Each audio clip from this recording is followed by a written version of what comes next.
D'éternité en éternité, notre Dieu est Dieu. En tant que tel, il n'est limité ni par le temps, ni par l'espace. Un aspect particulièrement significatif est que Dieu est le Dieu de l'aujourd'hui. C'est celui qui est toujours maintenant. En d'autres termes, avec Dieu, le concept temps n'existe pas. Cela ne signifie pas cependant que le Seigneur exclut le temps. Cela veut seulement dire qu'il n'est pas lié par lui. En tant qu'être humain, nous divisons le temps en périodes. Nous disons qu'une certaine période, c'est le passé, qu'une autre, c'est le futur, et qu'une autre encore est ce que nous appelons le présent, aujourd'hui ou maintenant. Lorsque nous, êtres humains, nous pensons au temps, nous pensons toujours au passé, au présent et au futur.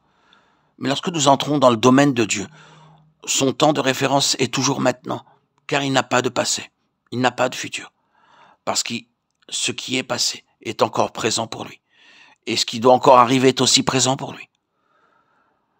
Encore une fois, je ne dis pas que pour Dieu, il y a absence de temps. Ce que j'essaie d'expliquer ici, c'est que le temps tel que nous le concevons ne peut pas s'appliquer à Dieu. Notre temps est réparti dans le passé, le présent et le futur, mais Dieu a seulement l'éternel maintenant, un présent, ininterrompu. Pour lui, il n'y a ni passé ni futur auquel il soit assujetti. Dans l'Écriture,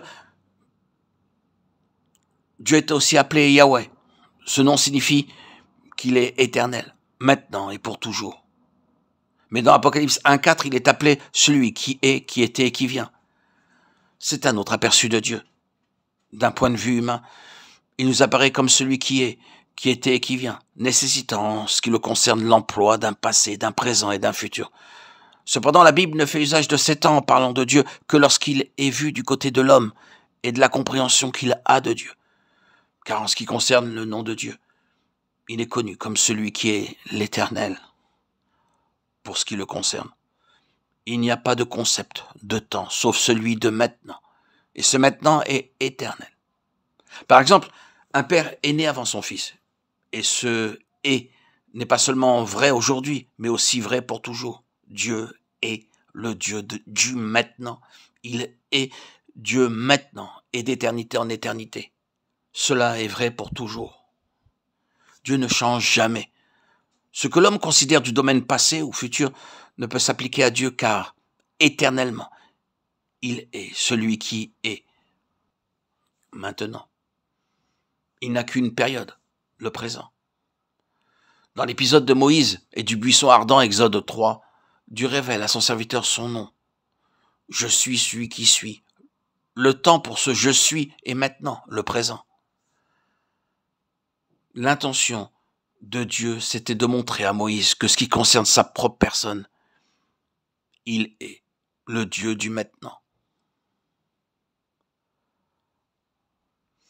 Sans la foi, il est impossible de lui être agréable, car celui qui vient vers Dieu doit croire qu'il est, et qu'il est le rémunérateur de ceux qui le cherchent. Hébreux 11.6.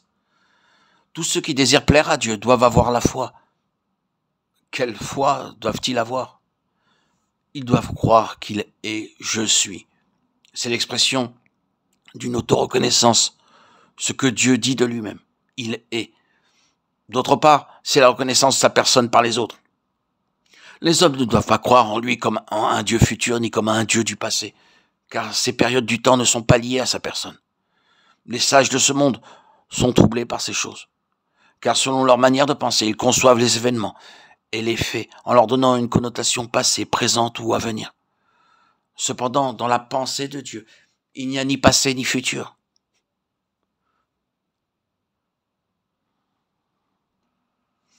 Alors pourquoi dans sa parole, me direz-vous, se trouve mentionné le passé et le futur? C'est parce que Dieu parle aux hommes par sa parole.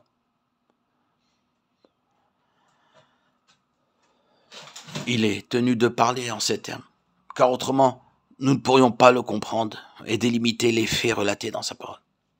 En conséquence, lorsque nous disons que Dieu est celui qui maintenant est, cette forme de temps employée n'a pas la signification que nous connaissons communément, mais elle se réfère à ce qui réside en Dieu lui-même.